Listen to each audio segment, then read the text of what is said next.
Greetings everyone and welcome back to another episode here on Tough Toy Tryouts. I am Kyle and with me as always is our little tester here, Story, who seems to want to run away for some reason. And today we wanted to test out another chew toy.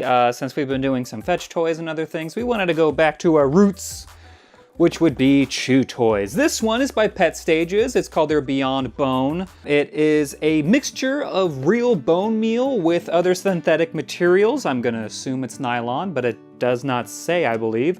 It's about 10 bucks and it's available on Chewy and Amazon. The materials are made in the US, but it's actually assembled in China, which seems kind of weird. It is rated for moderate chewers, so we're not really sure how long it'll last. It could last just a few minutes, it could last the whole week, but just in case, we do have another toy to test, which I will show you right now.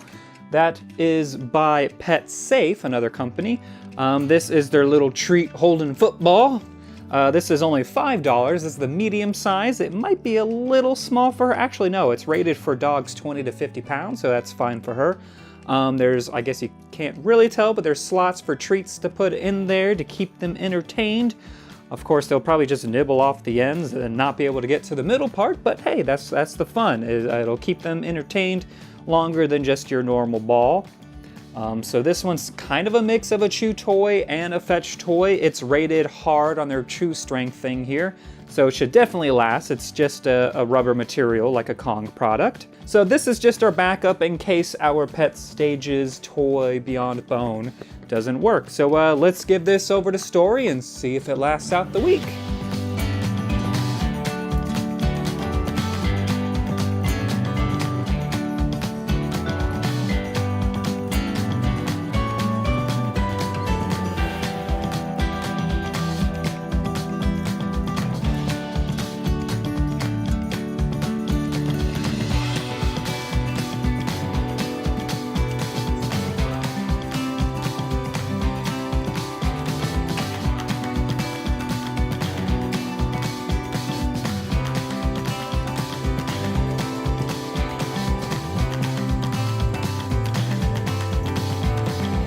And here it is! Definitely showing some signs of wear, but it lasted a week more or less, so let's get right into the skinning and see how it performed. Starting off with the pros, Story couldn't get enough of this toy. She often passed up playing some fetch just to chow down on the thing. There's no scent or anything we can detect, but I'm assuming there's a nice bone flavor, since the chew incorporates real bone meal within the material. It was strong enough not to break into huge chunks, which would have meant an early retirement like the bark bone we had a few weeks ago. There were definitely pieces that came off, but they were very small in comparison and we initially didn't have to worry about it. But that brings us to the negatives. First off is the price. It's 10 bucks, which isn't the best deal around when you consider Nylabone has several options well under the $10 mark, which come in all sorts of shapes, scents, and flavors. That said, this toy did last longer than we had expected, but still not long enough to constitute the price. We had to remove the toy on Thursday afternoon because we were concerned that she had eaten too much of it, which might have caused a blockage. Luckily, she's fine and all things were back to normal the following day, but it was enough for us to not give the toy back.